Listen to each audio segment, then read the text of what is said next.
With that, I now request Puja Shri Ammaji to whet our appetite on the final piece of the puzzle as to how to unearth the gem within us.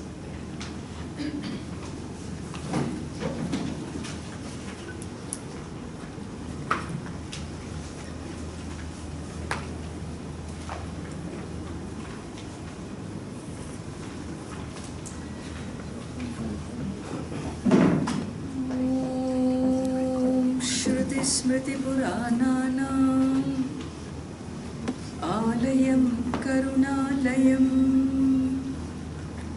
Namami Bhagavat Padam Shankaram Loka Shankaram Shankaram Shankaracharyam Keshavam Badarayanam Sutrabhashya-kritau vande Bhagavantau punah punaha Ishvaro gururatmeti Murti bheda vibhagine Vyomavad vyapta dehaya Dakshina murtaye namaha Gukarastvandhakaro vai Rukarastanivartakaha Andhakara nirodhitvat Gururitya vidhiyate Sadashiva samarambham Shankaracharya madhyamam Asmadacharya paryantam Vande Guru Paramparam. Om Shanti Shanti Shanti.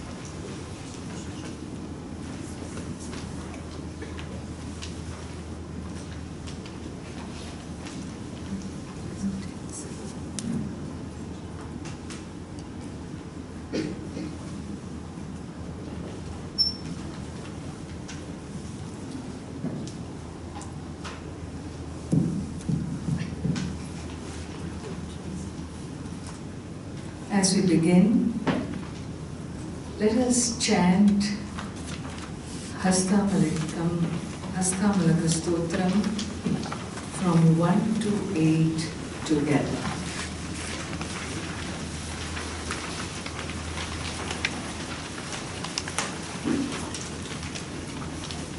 Together.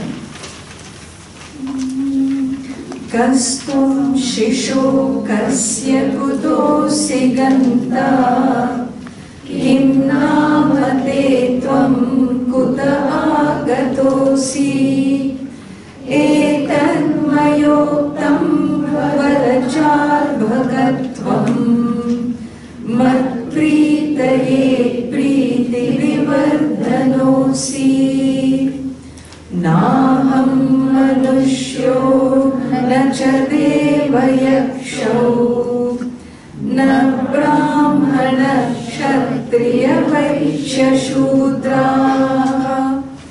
na brahmachari na grihi vanastava vikshur na chaham nijabodharupaha nimittam manaschakshuradin pravrittau nirastakhilopadirakashakalpaha ravirlokacheshta nimittam yathayaha sanityo palabdhiswarupo hamatma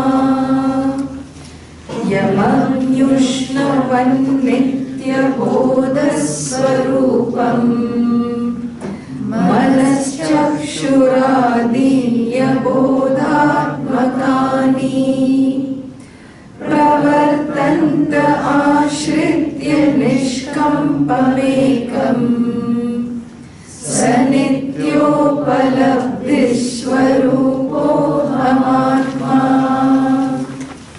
मुखाभासको दर्पणे दृश्यमानः मुखत्वात् पृथक्त्वेन नैवासि वस्तु चिदाभासको दीषु जीवोऽपि तद्वत् स नित्योपलब्धिस्वरूपोऽहमात्मा यथा दर्पणाभाव आभासमानो मुखं विद्यते कल्पनाहीनमेकम् तथाधिवियोगे निराभासको यः स नित्योपलब्धिस्वरूपोऽहमात्मा मनश्चक्षुरादिर्वियुक्तः स्वयं यः मनश्चक्षुरादिर्मनश्चक्षुरादिः मनश्चक्षुरादिरगम्यस्वरूपः स नित्योपलब्धिस्वरूपोऽहमात्मा य एको विभाति स्वतः शुद्धचेताः प्रकाशस्वरूपोऽपि नानेव दिषु शरावोदकस्थो यथा भानुरेकः स नित्योपलब्धिस्वरूपोऽहमात्मा स नित्योपलब्धिस्वरूपोऽहमात्मा.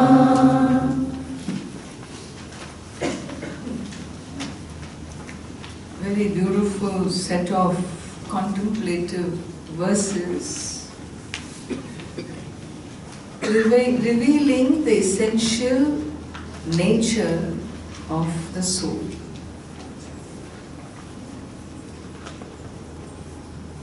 As we mentioned on the first day,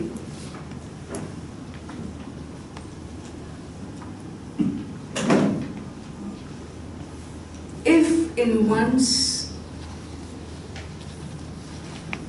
perception, one's belief system, if in one's philosophy of one's life,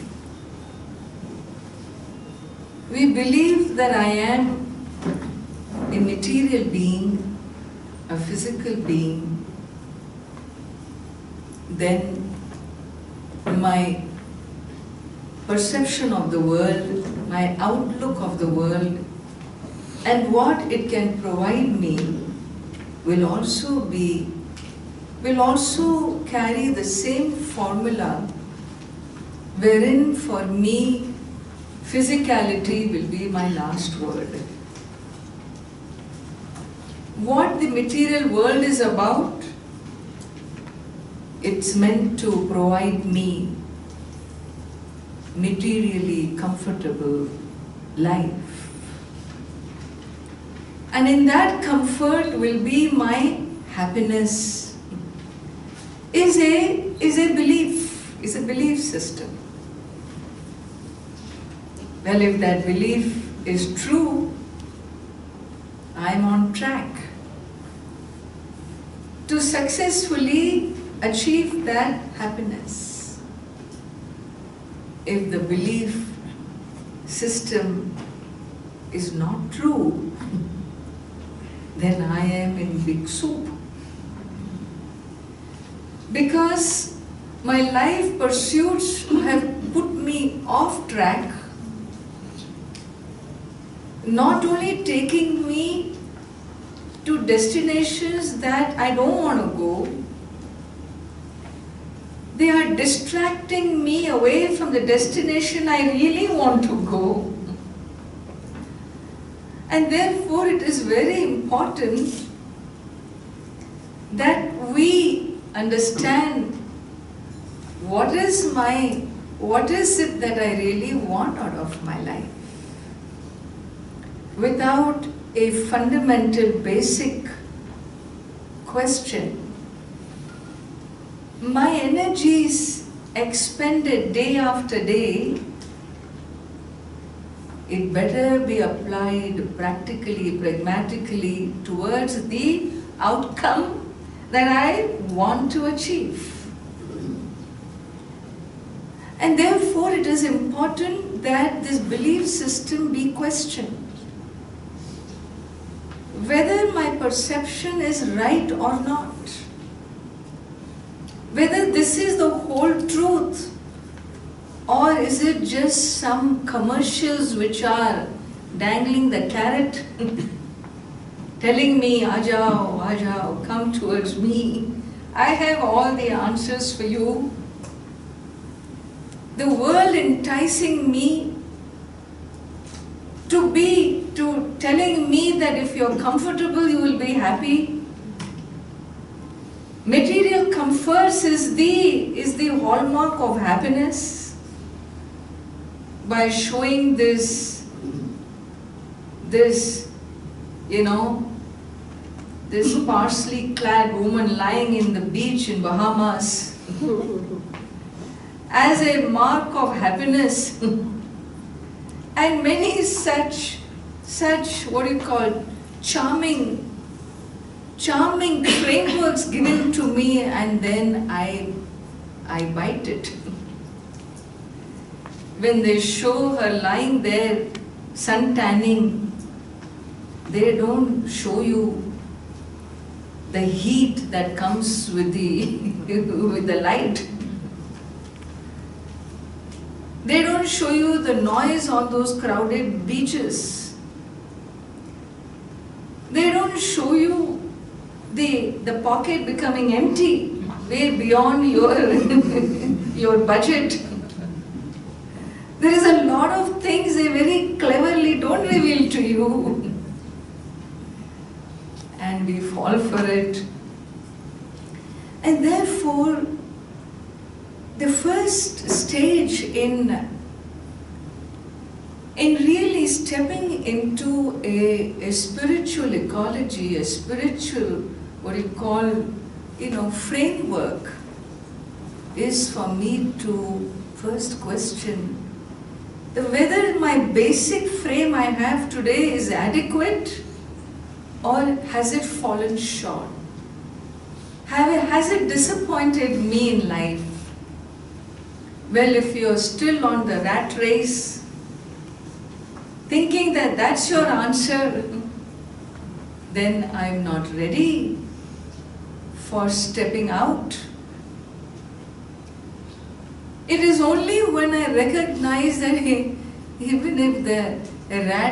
if you win the rat race, the rat will continue to be the rat.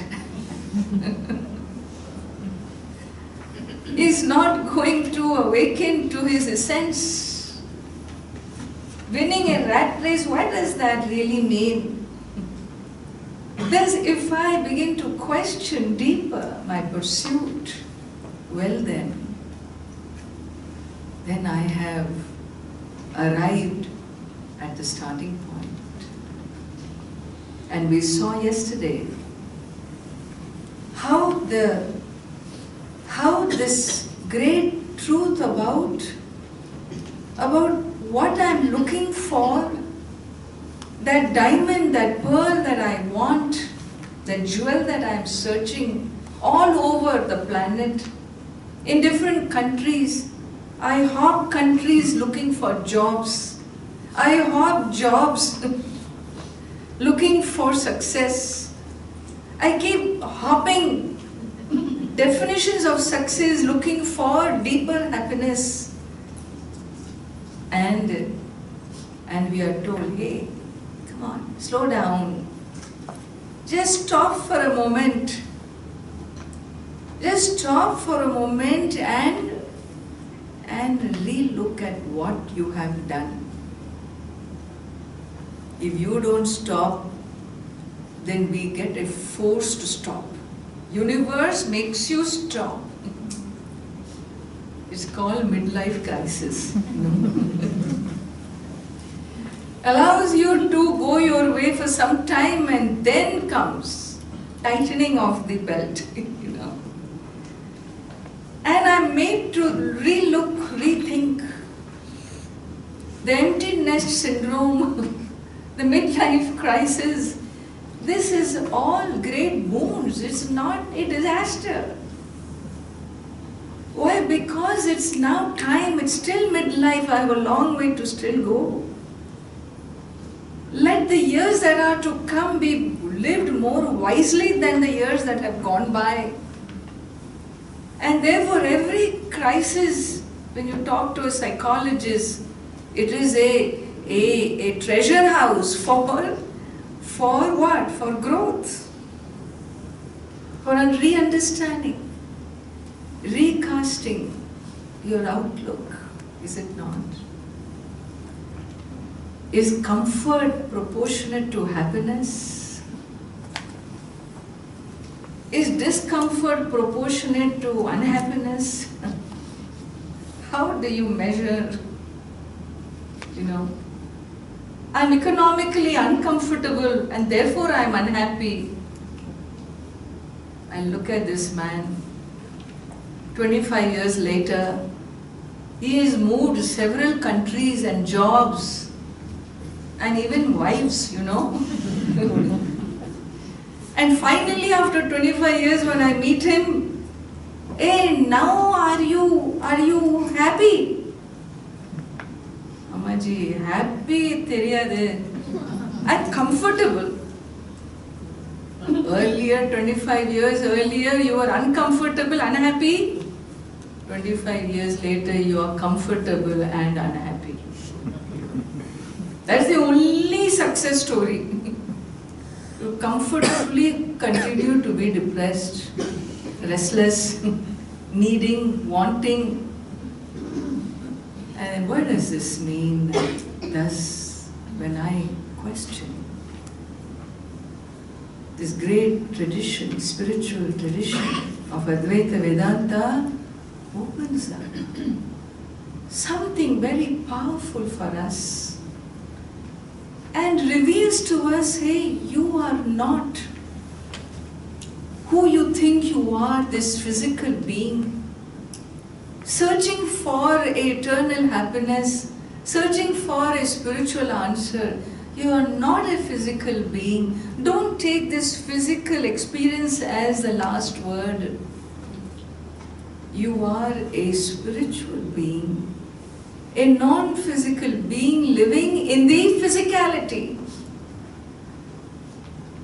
You already are a spiritual being.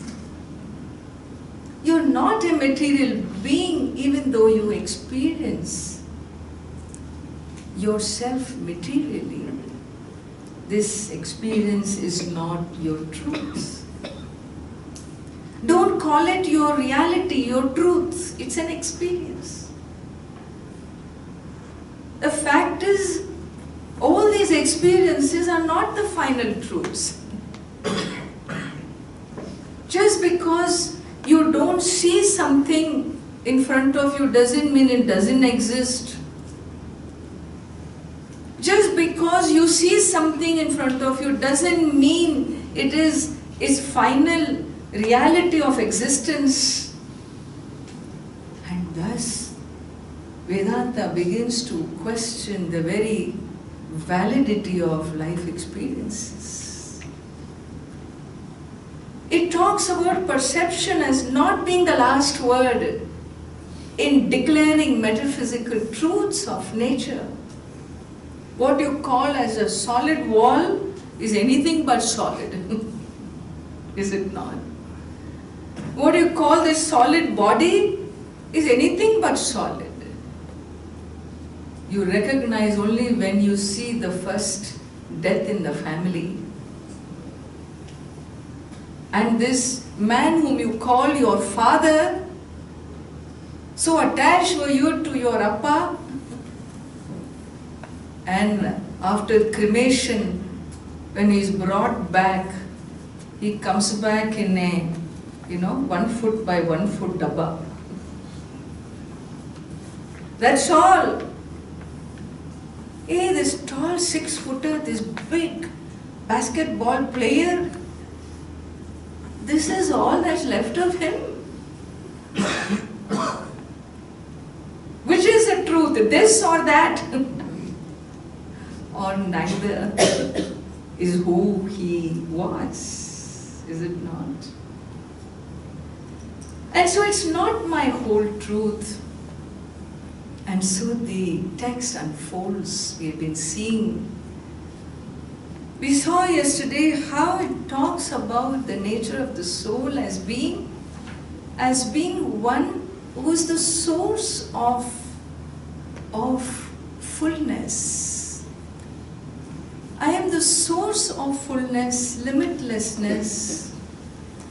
As a conscious being, I am not restricted, confined, conditioned by space or by time. The nature of the soul is no different from the essence of the infinite. This is how we are made to understand, made to know who we essentially are. We saw how something that we consider so solid called kala, time, doesn't even really exist. Experientially there, we cannot say experientially it doesn't exist because 7:30 and we have all assembled, 9 o'clock and we all disappear. So there is something about this experience of kala that makes us engage with each other in a dialogue, in a vision, in a teaching. There is an experience, but is this kala really there? Are we experiencing time, or are we experiencing ourselves, our own presence?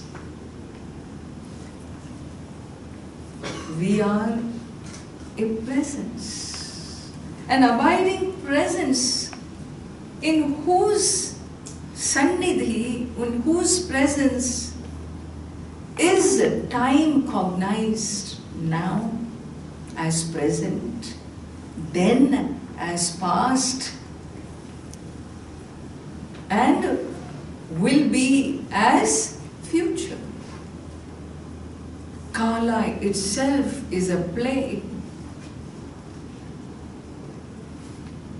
If you're enjoying being here, and you will say, Abba, 1.5 hours gone just like that? For you, a 90-minute can look like 20 minutes. And if you are bored, then every second will be a suffering. The time will be experienced as a long stretch. How are you experiencing your time? Depends on you. You. Each one of us here experiences time differently. What is the truth of time then? It has no metaphysical frame in it to capture you. Well, it has a functional reality, avladha.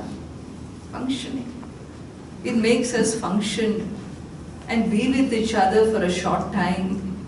Functionality. Space, functionality.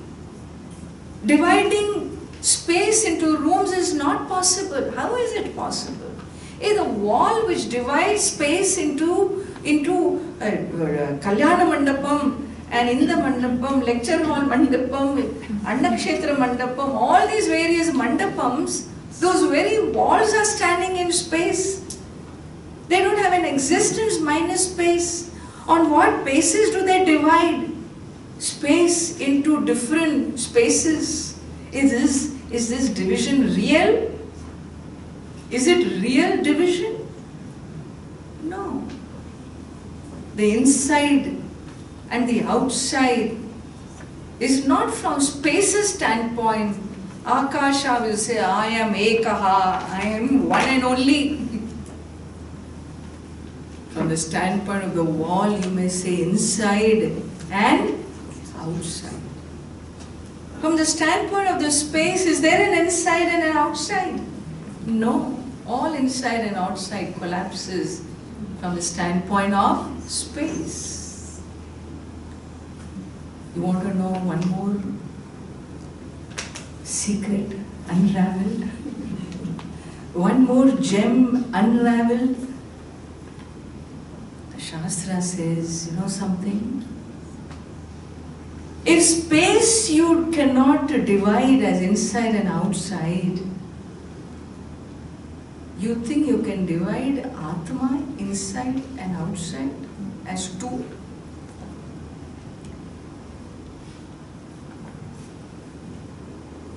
This division of me and you is itself an illusion. What do you mean illusion? Hey, I'm not you. I am me, you be you. What is the distance between me and you? Very clear. We are 6 feet apart. Hey, I didn't ask what is the distance between my body and your body.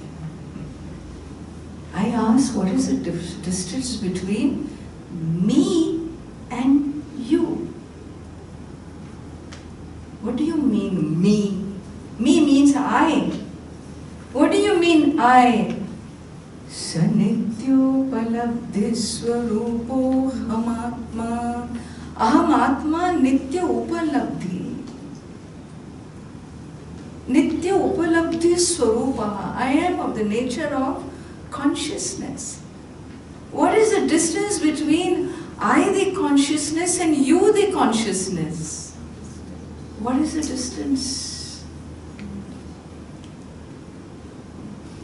6 feet, 10 feet, No. A distance, I don't know, Ammaji, but your consciousness is blackish in color. I am fair consciousness. Color-wise, we are different. Your consciousness is, I think, about 80 kilos. Mine is 120 kilos. Can you say? You can talk about the color of your body, the weight of your body. What is the nature of this consciousness? Does it have a form? Does it have color? Does it have weight? Does it have height?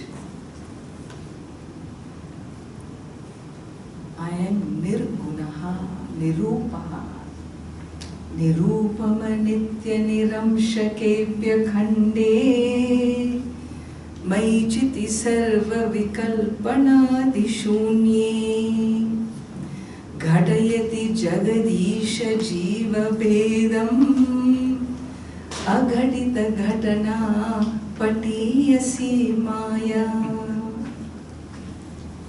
All that is here is one consciousness which appears divided as Jagat, Isha, Jiva. One consciousness that appears divided as you, me, he, she. Does consciousness have gender? Consciousness is nothing but light. Does Prakasha have gender? How conscious we are of our gender.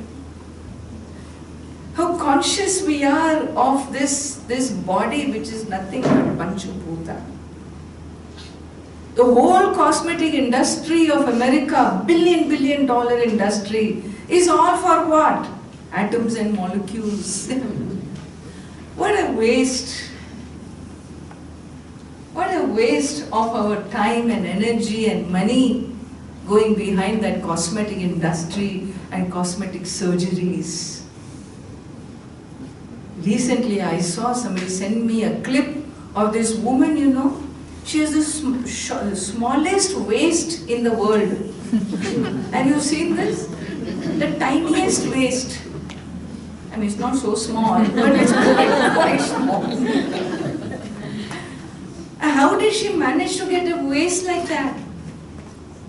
She wanted to look like Barbie doll. So first of all, you create a Barbie and then you imitate the Barbie. You create a Barbie. Then you want to look like a Barbie. So what do? She removed her ribs surgically. She removes her ribs so that this portion does not look big.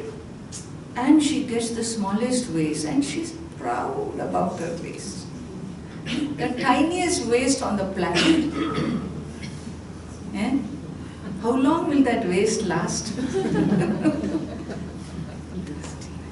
Anyway, human minds are nutty minds, you know. Because we take this atom, molecule, physical reality as our final truth. It's my identity. Hey, be a human being. Work on you being a human, not being a waste.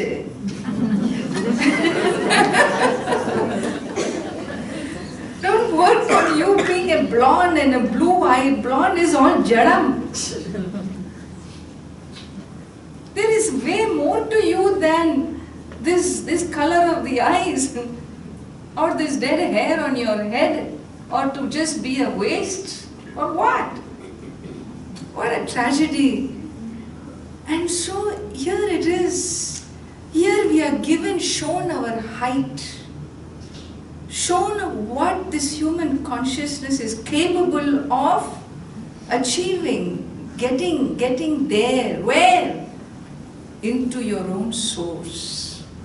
Because you will never rest with anything less. Fallibility is not something a human heart can ever accept. That is why we end up being fault finders, you know. Always finding fault with the world because we cannot accept fallibility. Vedanta says the infallible is you. Atma is infallible. There is nothing that you can do that will ever fail you. Your existence, your essence is that you are an infallible being. And that which is infallible is the infinite truth. That truth is one, is the nature of the divinity you call God or you call soul, the self. And this purpose of this human life is what? The Shastras say, look, the real purpose why you were given a human life and this wonderful faculty to choose, to become self-aware, enjoy a consciousness that can reach the heavens, your highest nature. And if you don't use this faculty of choice given to you to own up, to wake up to that truth, then you have wasted your life away. The Upanishad alerts us, He Atmanam aviditva asmad lokat preti sat kripanaha. He is a kanjus. Kanjus na miser. As a Mumbai wali, I will add, he is a maki chus. A real essential miser. An organic miser. Who is an organic miser? You know, in Mumbai you see this what? I have not seen so far. But they say makhi juice means, no, you buy a cup of tea from in the restaurant. And Mumbai being what it is. And by the time it reaches you, the waiter leaves it on the table and walks away. And before you lift this cup, a fly falls in this tea. It is called makhi.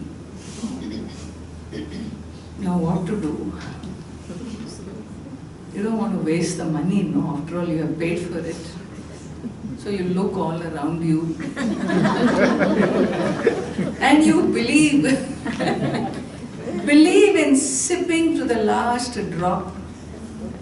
And so whatever tea got absorbed into the fly, you squeeze the fly and then you pick your tea cup and this is called makhi juice.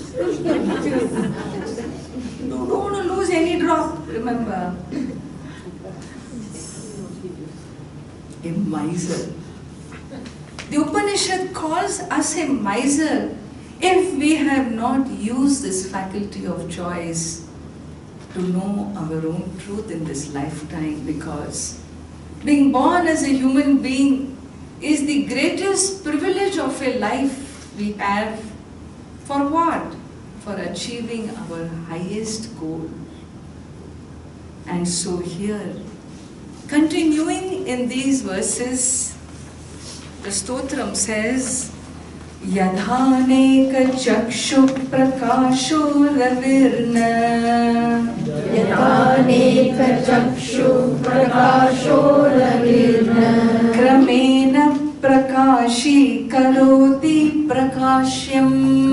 Kramena prakashi karoti prakashyam. Anekadhiyo yastathaika prabodhaha. Anekadhiyo yastathaika prabodhaha. Sanityopalabdhi swarupo hamatma. Sanityopalabdhi swarupo hamatma. Yadhaneka chakshu prakasho ravirna. Yadhaneka chakshu prakasho ravirna. Kramena prakashi karoti prakashyam. Kramena prakashi karoti prakashyam. Anekadhiyo yastathaika prabodhaha. Anekadhiyo yastathaika prabodhaha. Sanityopalabdhi swarupo hamatma. Sanityopalabdhi swarupo hamatma. Vivasvat prabhatam yatha rupamaksham. Vivasvat prabhatam yatha rupamaksham. Pragrinhati nabhatamevam vivaswan. Pragrinhati nabhatamevam vivaswan. Yada bhata abhasayatyakshamekah. Yada bhata abhasayatyakshamekah. Sanityopalabdhi swarupo hamatma. Sanityopalabdhi swarupo hamatma. Vivasvat prabhatam yatha rupamaksham. Vivasvat prabhatam yatha rupamaksham. Pragrinhati nabhatamevam vivaswan. Pragrinhati nabhatamevam vivaswan. Yada bhata abhasayatyakshamekah. Yada bhata abhasayatyakshamekah. Sanityopalabdhi swarupo hamatma. Sanityopalabdhi swarupo hamatma. In verse number 9, he clearly tells this little boy, 12-year-old boy, revealing the nature of his soul. Who am I? In answer to Adi Shankara's question, he says, I am of the nature of prakasha, light. Like how the sun, when it rises, it simultaneously lights up all that is. It is not that the sun lights up one thing at a time. It is instantly, at once, Yugapat, simultaneously lights up the earth.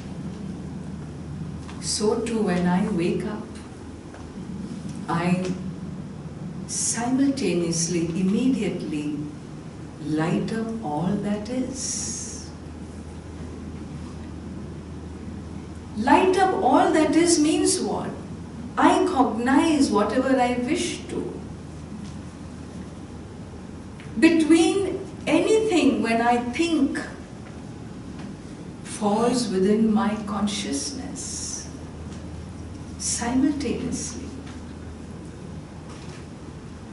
I may talk about a distance between my body and yours, but my body is as much in my consciousness as is your body in my consciousness, is it not? In my consciousness is the door, in my consciousness is the ceiling. In my consciousness is whatever I visualize, the temple, the stars, the clouds, the moon. Think of anything, is it outside your consciousness? Every thought conceived is inside. Anything perceived is inside your consciousness. Whether it is on earth or in the heavens, Yugapat, simultaneously consciousness lights up all that is cognized, all that is thought of.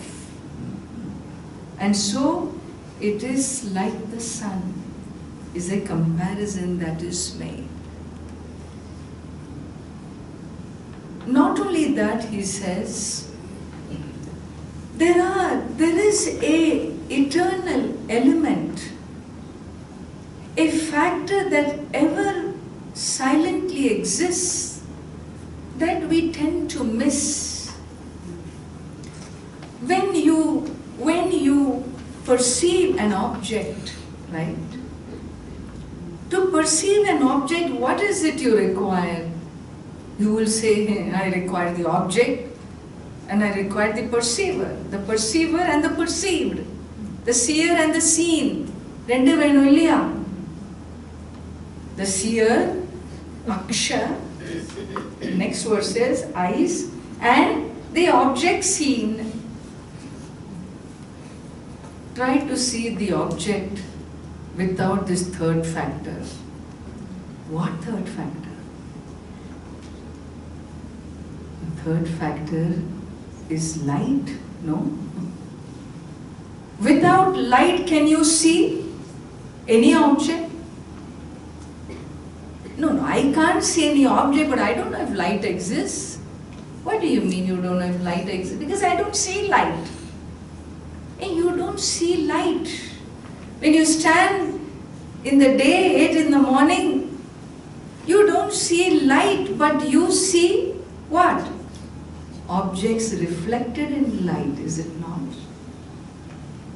Light doesn't lend itself to be seen, but it exists. How do you know it exists? Because it reflects.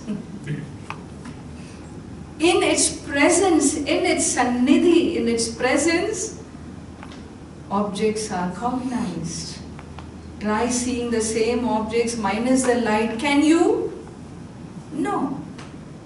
That means I see the world in reflected light. The Shastras say, you don't still have the whole truth.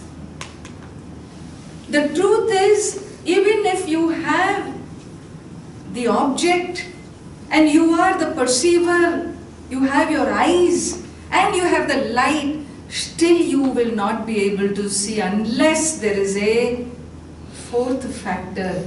And what is that fourth factor? To see that external light. Yes, you need the eyes, but for the eyes to be able to see the external light, it needs the light of the soul. Is it not? And therefore, where is the real light? Which is the final light? Which is the final light? For the blind man with his eyes open, the object is there, the outside light is there, but that light which shines behind the eyes, right, is not able to radiate through those eyes, and so you don't see. Even though he doesn't see, does it mean that he doesn't exist? There is a conscious being that is ever behind all perception. The nature of that conscious being is not restricted, is not confined by space or by time. It ever is as a presence, and therefore own up your own essence. How should I own up my essence? How? When you say it feels okay. I understand, I think I see what you're saying. But when I step out the door and the elevator doesn't come, the second I press, my BP goes up. I find myself really going into a different mode. Or if I see that person in the audience that I never wanted to see ever, he also showed up for this class. What does he have got to do with Vedanta? And then he lands up in the same elevator going down. All my declaration of oneness is over. So what should I do? He explains, saying, Yadha surya ekopyanekaschalasu Yadha surya ekopyanekaschalasu Sthira swapyananyat vibhavya swarupaha Sthira swapyananyat vibhavya swarupaha Chalasu prabhinnasu dishveka evam Chalasu prabhinnasu dishveka ekam Sanityopalabdhi swarupo hamatma Sanityopalabdhi swarupo hamatma Yadha surya ekopyanekaschalasu Yadha surya ekopyanekaschalasu Sthira swapyananyat vibhavya swarupaha Sthira swapyananyat vibhavya swarupaha Chalasu prabhinnasu dishveka evam Chalasu prabhinnasu dishveka ekam Sanityopalabdhi swarupo hamatma Sanityopalabdhi swarupo hamatma Ghanachanna drishtir ghanachanna markam Ghanachanna drishtir ghanachanna markam Yadha nishprabham manyate chati mudhaha Yadha nishprabham manyate chati mudhaha Tadha baddhavad bhati yo mudha drishte Tadha baddhavad bhati yo mudha drishte Sanityopalabdhi swarupo hamatma Sanityopalabdhi swarupo hamatma Ghanachanna drishtir ghanachanna markam Ghanachanna दृष्टिर्घनच्छन्नमर्कम् यथा निष्प्रभं मन्यते चातिमूढः यथा निष्प्रभं मन्यते चातिमूढः तथा बद्धवद्भाति यो मूढदृष्टेः तथा बद्धवद्भाति यो मूढदृष्टेः स नित्योपलब्धि स्वरूपोऽहमात्मा स नित्योपलब्धिस्वरूपोऽहमात्मा. So one very important thing is spoken of here, and he says, when you look at the reflection of the sun in the waters, the reflection shakes because the reflecting medium is what? Shaky. Does that mean the original sun is shaking? Are you sure it's not shaking? Even though I see the reflection shaking, the original sun does not shake, and this I am clear about. So too, Chit, the consciousness which is pure Prakasha Swarupa, self-effulgence, when it is reflected in a body-mind-sense complex, the mind is nothing but a subtle body. This subtle body is made up of a certain quality. The quality is a combination of gunas called Sattva, Raja, Tamu gunas. The equipment, the reflecting medium belongs to the Panchabhuta, the 5 elements, as we saw on the first day. And these 5 elements have gunas, qualities. The 5 elements have guna. It has a nature of activity. That's why the body is active, because it's its nature. No, my body is very dull. Okay, that's also its nature. Sometimes active, sometimes dull, sometimes alert, sometimes sleepy, is the nature of the physical and subtle body. And just because when the consciousness reflects in this subtle body, which is of the nature of Sattva, Raja, Tamo gunas, these gunas make the thought system fluctuate. The subtle body fluctuates, like how the prana moves. The thought energy also fluctuates between Sattva, Rajas and Tamas.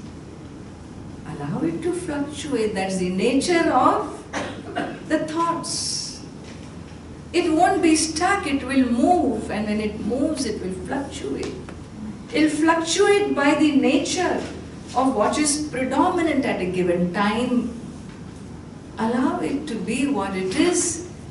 Just because the mind fluctuates does not mean Atma is fluctuating.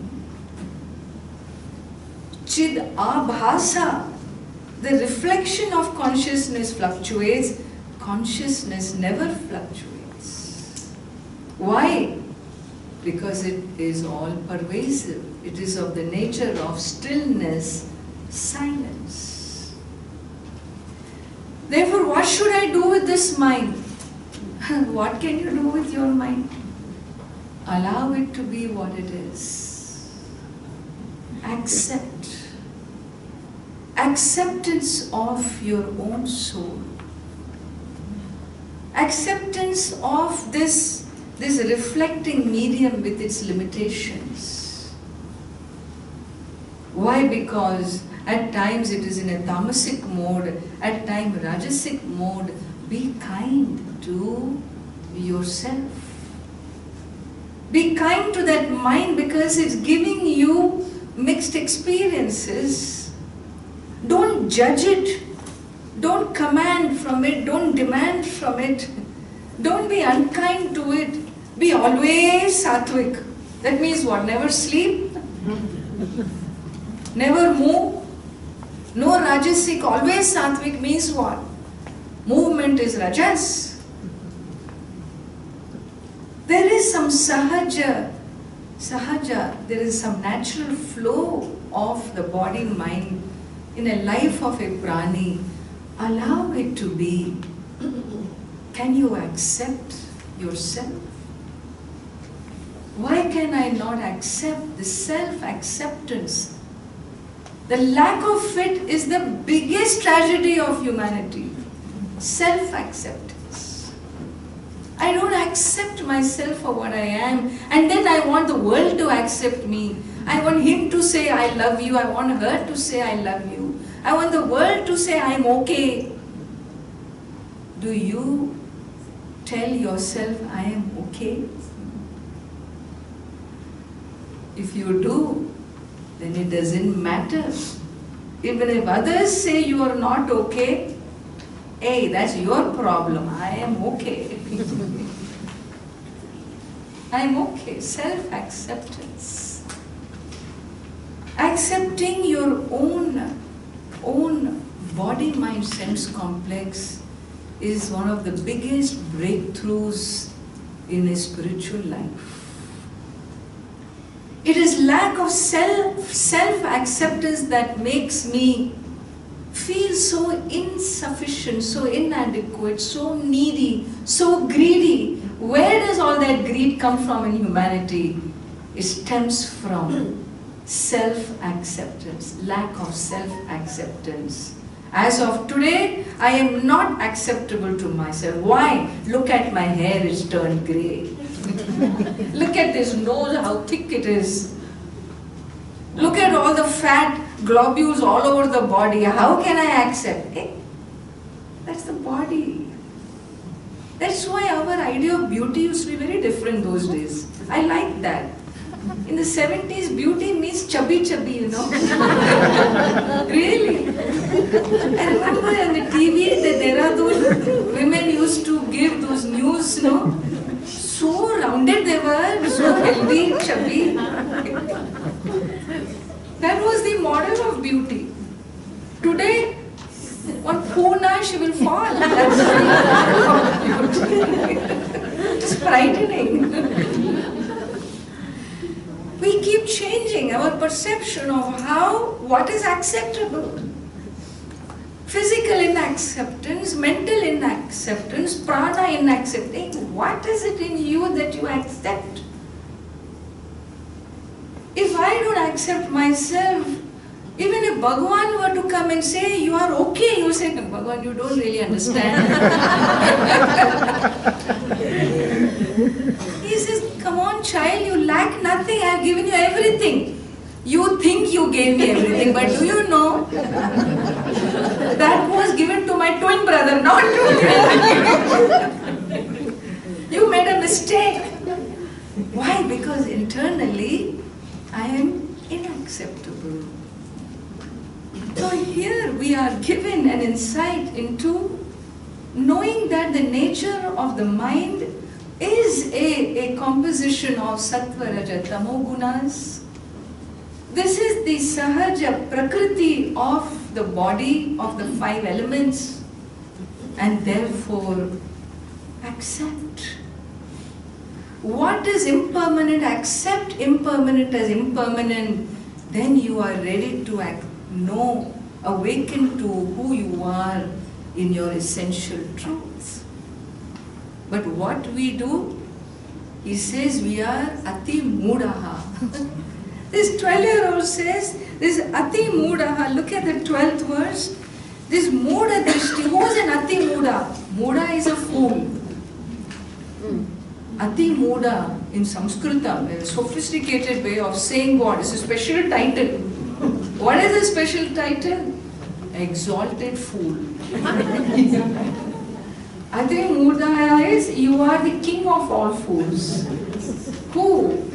Ghanachanna drishti, ghanachannam arkam. When the cloud has covered what? Your eyes.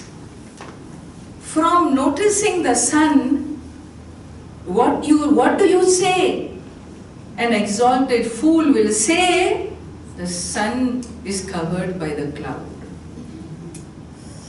The cloud has covered the sun. Can cloud ever dare cover the sun? Ghanachanna drishtihi, ghanena channa drishtihi. One whose vision is covered by the cloud declares, considers the sun to be covered. Ghanachannam arkam. Arka is sun. The sun is, he says the sun is covered. Your eyes are covered by the cloud. Who are you? You are a ati mudha. You are an exalted fool. Same way he says, this person, really speaking, ignorance, self-ignorance has covered the buddhi, the intellect. And it never can cover the soul, the atma. Atma is ever effulgent, which reveals the covered buddhi also, saying that you are ignorant about who you are. But I think atma is covered. And therefore he says, Muda drishte, the self can never be covered by ignorance. It is the mind which is covered, and therefore this knowledge is inevitable. You must know who you are. And who am I? Look at verses 13 and 14.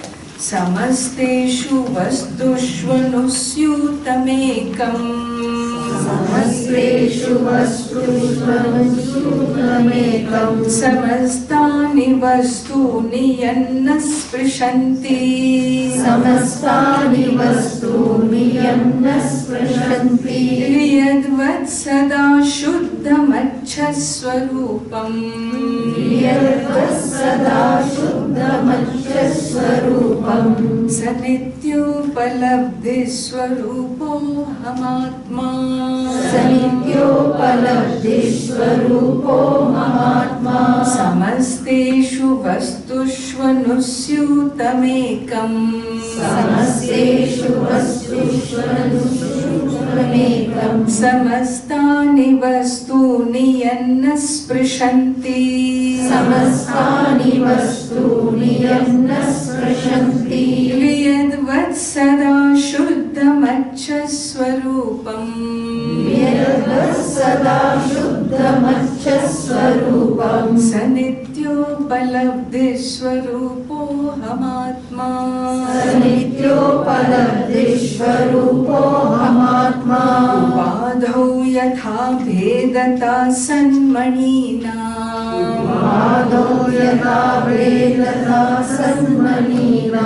Tatha bhedata buddhi bedeshu tepi. Tatha bhedata buddhi bedeshu tepi. Yatha chandrikanam jale chanchalatvam. Yatha chandrikanam jale chanchalatvam. Tatha chanchalatvam tavapi Vishnu. Tatha chanchalatvam tavapi Vishnu. Upadhau yatha bhedata sanmanina. Upadhau yatha bhedata sanmanina. Tatha bhedata buddhi bedeshu tepi. Tatha bhedata buddhi bedeshu tepi. Yatha chandrikanam jale chanchalatvam. Yatha chandrikanam jale chanchalatvam. Tatha chanchalatvam tavapi Vishnu. Tatha chanchalatvam tavapi Vishnu. And so here he says the nature of who you are is acha, is pure, is clear, is untouched by the nature of the reflecting medium. The body has conditionality, It is born, it will be gone. The mind has chanchalatvam because the nature of the mind is a combination of sattva, raja, tamo gunas, and hence it is changing nature. Allow it to be what it is without you wanting it to be different. What is changing will change. You are not the changing I. You are the unchanging, pure consciousness. You are one whose truth is this essential being. As a changing nature, there is an interaction between this physicality and the outer physicality. How does that interaction happen? It happens in the life flow called the karmic flow, the karmic blueprint. Every one of us is here with our karmic blueprint. But Atma, the soul, is not a doer, a karta. Yet we are in a karmic blueprint in the physicality, and therefore know this karmic path. Let your karma be an expression of your fullness, of who you are, and not an expression of a need, insufficiency, lack, greed, competition, division, separation. Because if karma is an expression of the latter, that expression only stems from self-ignorance. Once I own up, I wake up to my truth of who I am, a soul in the nature of fullness, a soul who reflects the infinite, a soul that is connected to the universe, then what is my search in this physical world for? What am I looking for? What am I complaining about? I begin to take responsibility for my life, for my perceptions. A karmic blueprint I may not be able to change, because that's why it's called blueprint.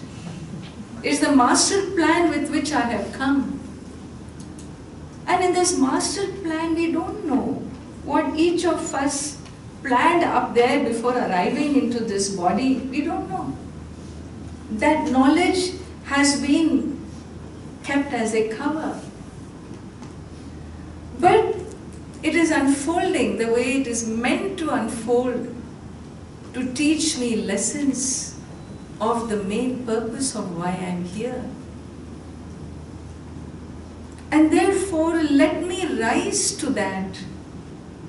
I may not be able to change my master plan, but I can definitely change the way I look at the master plan, is it not? I can change the way I choose to experience this world, is it not? That I can change.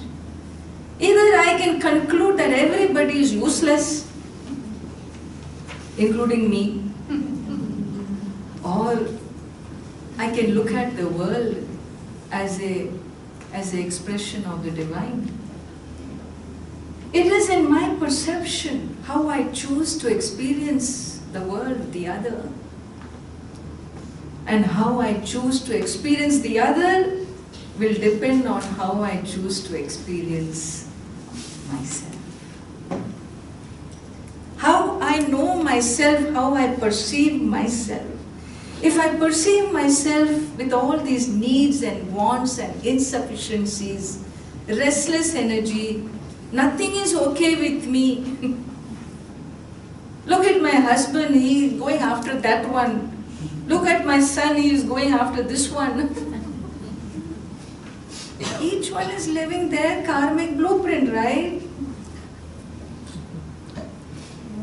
Be happy that you are free.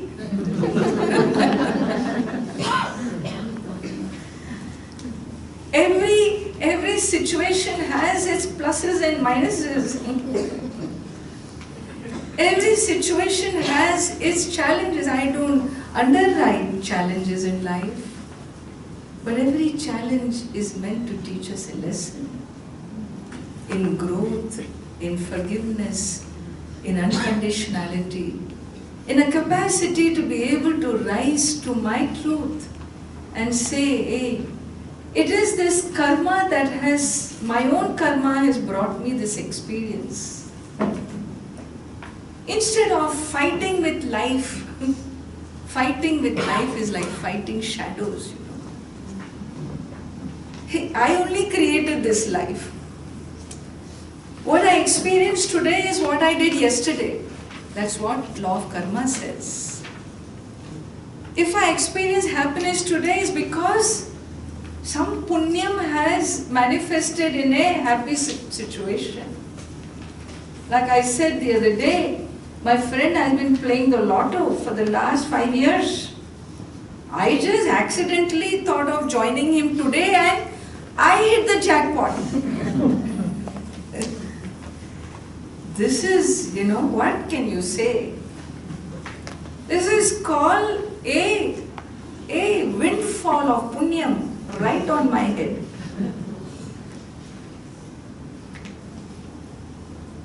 Similarly, there could be the flip side too.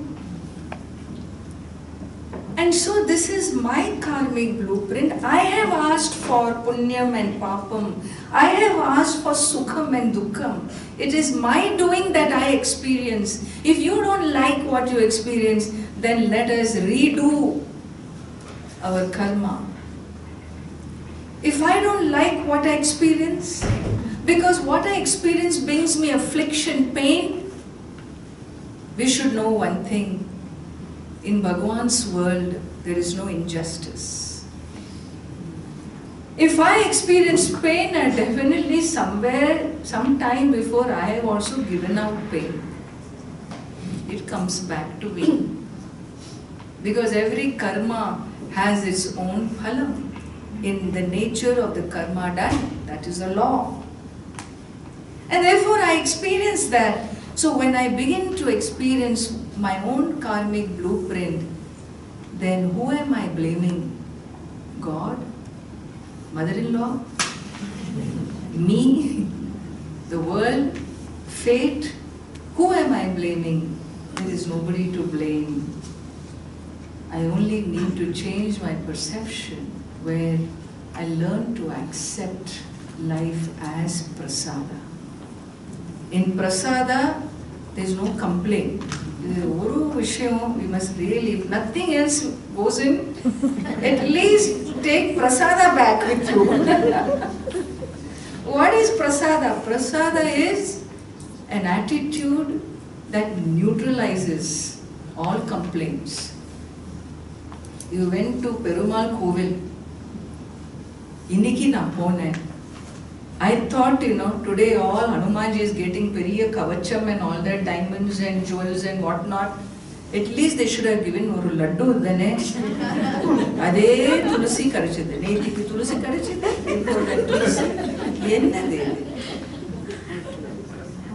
Whether it is tulasi, or it is laddu, or it is tirtham, or it is kalkan, whatever comes in your hand, where does it go first? Bhagavan, accept it. Ilya, you don't judge. Hey, idu vanda enakku. Maati kudunga. We dare not. It has come from Bhagavan. Prasada buddhi is an attitude that neutralizes. There is munu soul, complaining, criticizing, judging. It neutralizes and you say, so be it, Bhagavan. Whatever you give, I accept. Why do you accept? Because I know you are fair. And so I may not be able to change my life experiences, but I can definitely change my attitude convert it into a prasada buddhi and say, hey, today Bhagavan, the day has opened up. I am around, I am still on earth to carry on with my master plan. Thank you. Nandri, I will receive the day with prasada buddhi. And thus, in that acceptance of my life experience comes self-acceptance. In self-acceptance comes acceptance of the others around me. And therefore, more and more I learn to let go, to free myself of this judgment of right, wrong, good, bad. Whatever is before me is my truth of this moment. Live in the moment, not in a memory bank. That is the silliest way to spend our human life. Delete. Some memories have to be deleted. Some have to be suspended. Some have to be put in some folder, one called junk folder. We have to learn how to filter memories and nurture ourselves with those energies, with those attitudes that always connect us to the divine. Advaita Vedanta is that great teaching. That is a teaching meant for the highest bhakta. Vedantin is not one who forgets to pray. Why should I pray? I am God. This is not Advaita Vedanta. Bhagavan says the highest devotion, the one who has, highest. One who has the grace and the capacity to declare, declare and own up. Own up what? The infinite as I. He doesn't see that he is a tiny human being of a conditionality. He only sees himself, his I, as the I of Bhagavan. There was a saint who used to live near our ashram in the Himalayas. He never said I. There was no ego there in that little form. He always said Apne Ram, Apne Ram. Apne Ram means my own Rama. Where is your own Rama? Apne Ram will come. Apne Ram is going to eat and then meet you. Apne Ram is now going to bed. Apne Ram will have bath and then do the puja. Apne Ram will have satsang. Apne Ram. He always said Apne Ram because this Chaitanya, the conscious being, is divine. He never saw himself as an individual.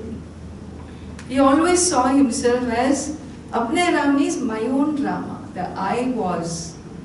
Therefore, he took care of Apne Ram very dearly. He nurtured him. He held him. He held the I with sanctity, with reverence, with dignity, with respect. Not the way we do in self-condemnation. Understand? And therefore, a soul that can declare that the infinite lives here, Bhagavan says, he is not just my devotee, he is me. Udaraha sarva evaite jnani tu atmaiva me matam. That jnani is mama atma, is my atma, Lord Krishna says. Because he says, I am you. And so Bhagavan says, he is me because we are one. It is a highest expression of oneness, is the expression of devotion. And so here, this is really what we are guided to decide. Choose and decide who you want to be. Declare who you want to be, express who you want to be, experience who you want to be. Hey, who do you want to be? I want to be eternally a happy being. You want to be eternally a happy being? Then be eternally happy. Don't let the body limitations, the limitations of this reflecting medium which is given to the gunas, just sway you. Don't identify with that mind as I, the body as I, because in that you can never be happy. A conditional you can never be real you, because you are an unconditional being, a being of unconditional love and existence.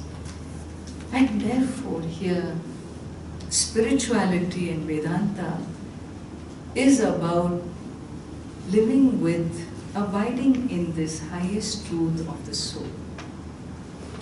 The more I remain in touch, get in touch with this truth of me, the less I will leave the world alone. I will less connect or identify in judging and manipulating the world outside for my happiness, because I know that's waste of time. However much I wanted to change my husband, what happened? I only changed, nothing happened to him. Very good. What a blessing that his presence made you change. See it positively. No one can change anybody. Can you change yourself? How difficult you find yourself to change yourself. And then what are we trying to change the world?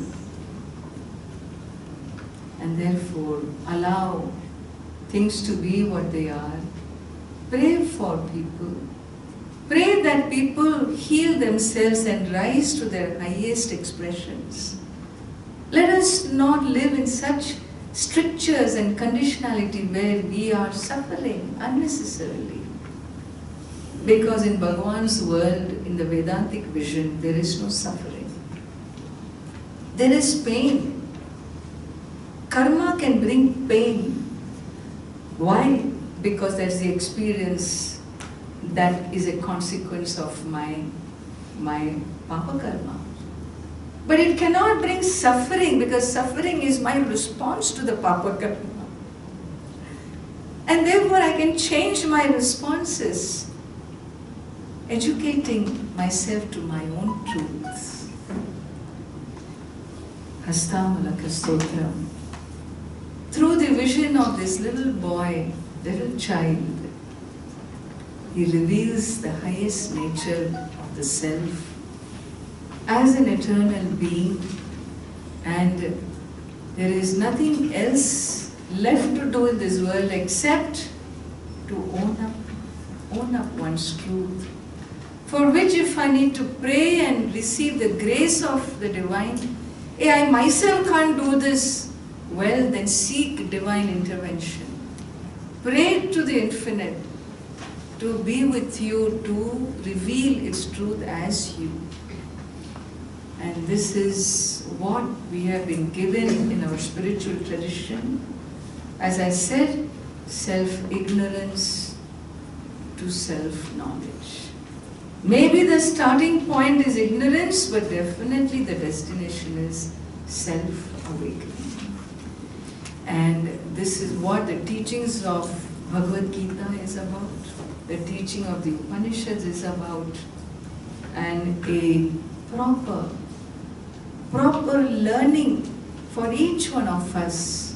This is a privilege that we have been born to that Vedic civilization. It's a privilege.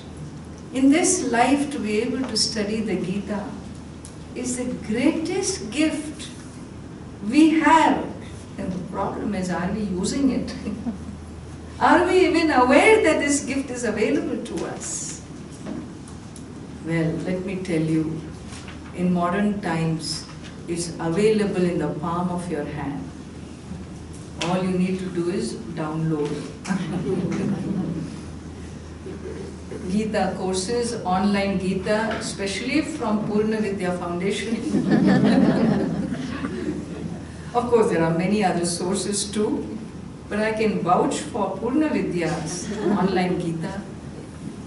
In the palm of your hand, you can receive the highest teachings. What a great times we are living in. Let us avail of this opportunity and commit ourselves. Don't tell me, Ammaji, I don't have time. There is no time. Let's begin there. What are you complaining about? There is no time. Capture the moment for your own truth. What more you want than that? What better you want than that? When happiness is you, then what are you using all your time in the world chasing behind shadows? What am I going to get out there in the world? Here I say, in the palm of your hands, you can discover who you are. And you tell me you don't have time. That is why Ati Moodaha.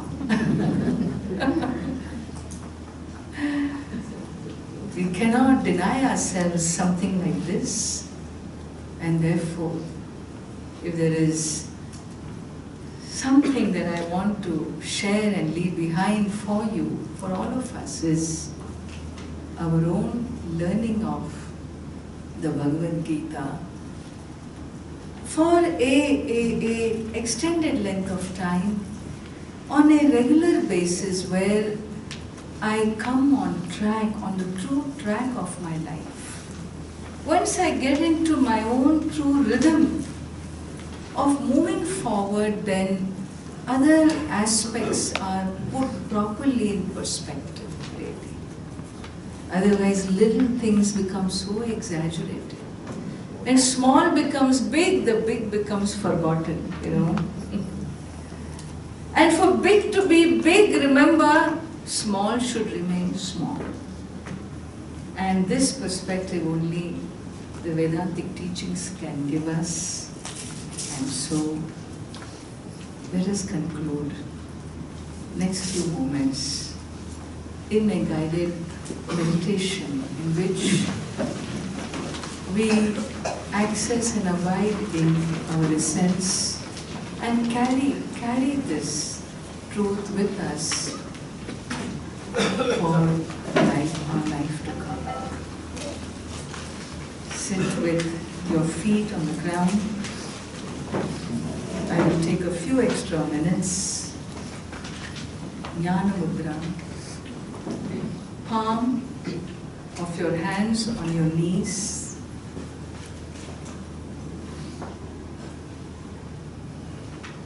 And gently, softly close your eyes.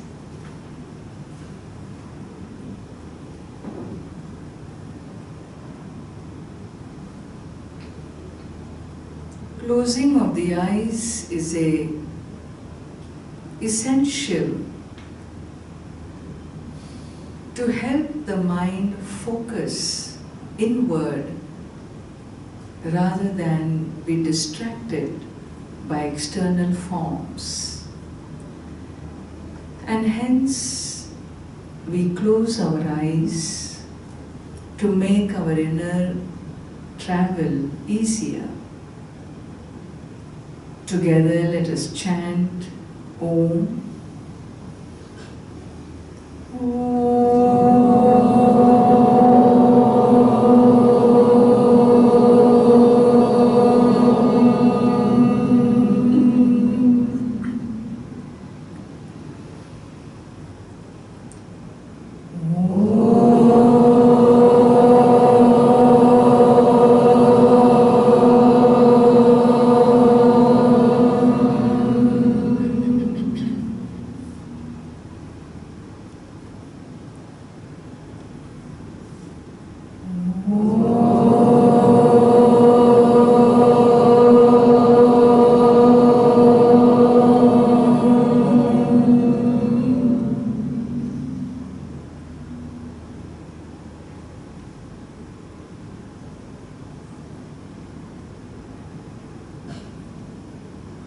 Visualize your form in which you sit.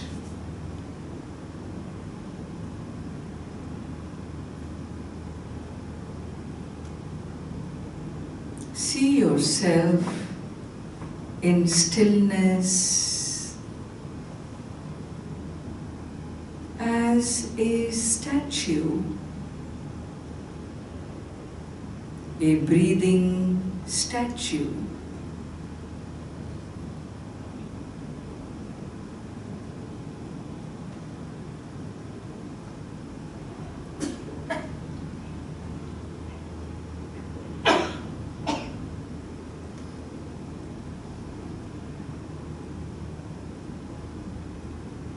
As I am today,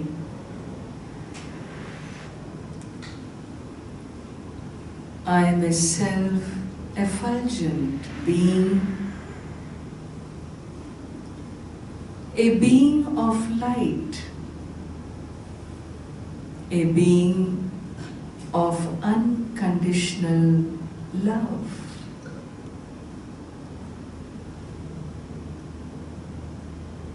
A being of light is a being free from judgments.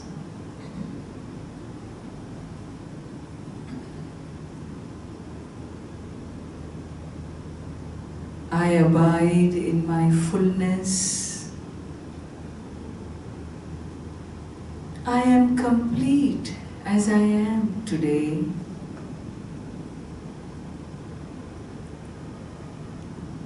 I, the essential being,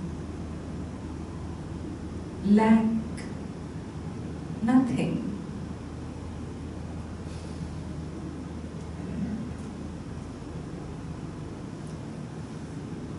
All that I experience in the external world is given in the master plan of my life. I accept the master plan. I accept every experience, for it is given to me by the omniscient being.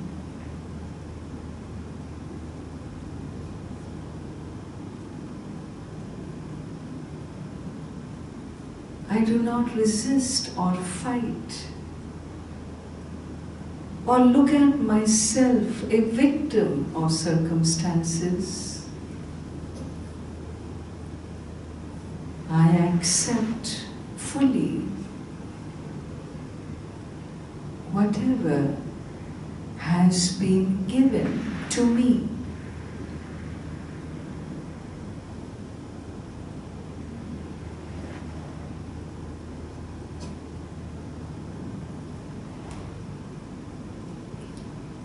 I accept this father, this mother. I accept my brothers, my sister.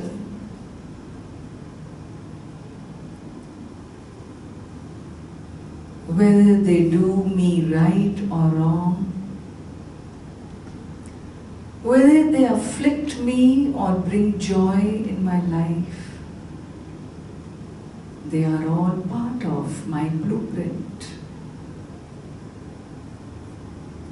In every relationship I have, there is a lesson for me waiting to be learned.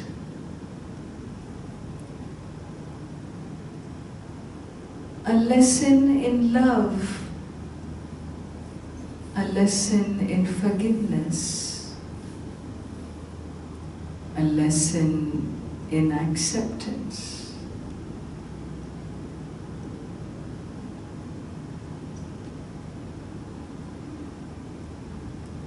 Like I accept the sunrise, not wanting it to be any different. Like I accept the birds flying across the skies, not wanting it to be any different.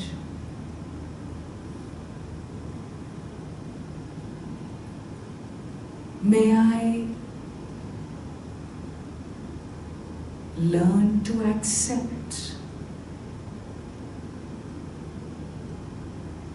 my master plan.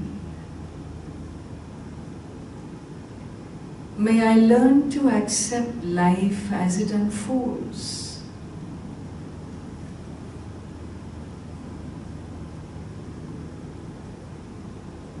May I learn to accept what cannot be changed.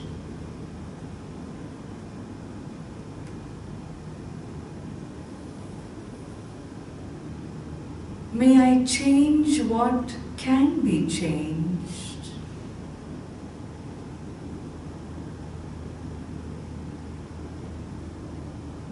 May I know the difference between what can be changed and what cannot be.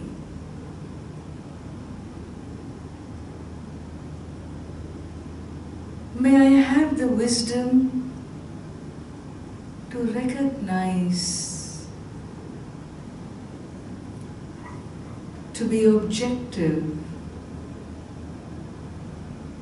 to remain centered, to express my activities out of fullness and peace.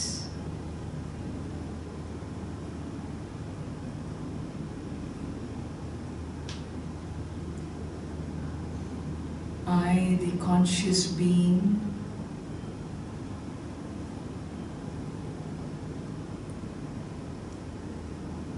am a being of effulgence, light,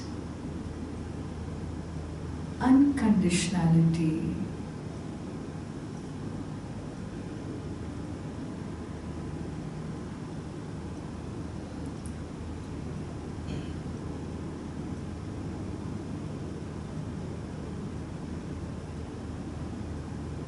May I learn to give as I am the source of love.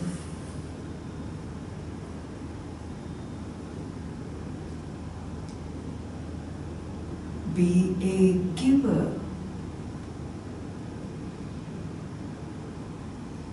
of love. A giver of fullness.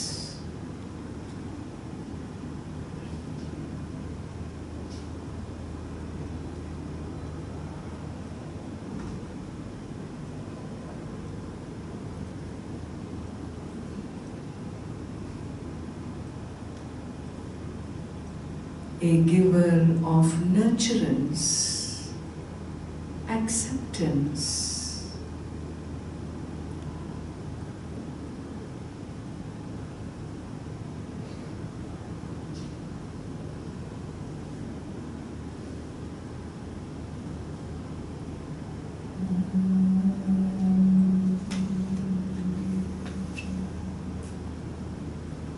Awaken to your essence as a simple, conscious being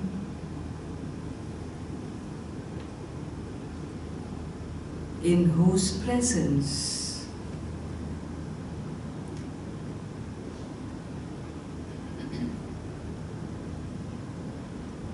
experiences take place.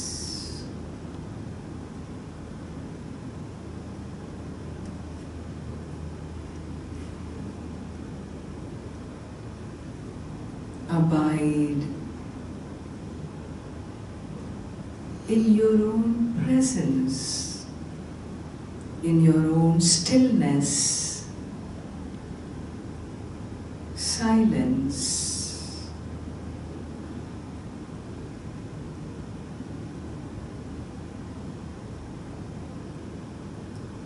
for there lies eternal peace.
I would like to extend a personal invitation to all of you as I return to India in the next few days, where we have two ashrams, one in the Himalayas in Uttarkashi, on the banks of Ganga, and the other in Tamil Nadu, in Coimbatore. In these two places, my teacher Swami Siddhabuddhananji and myself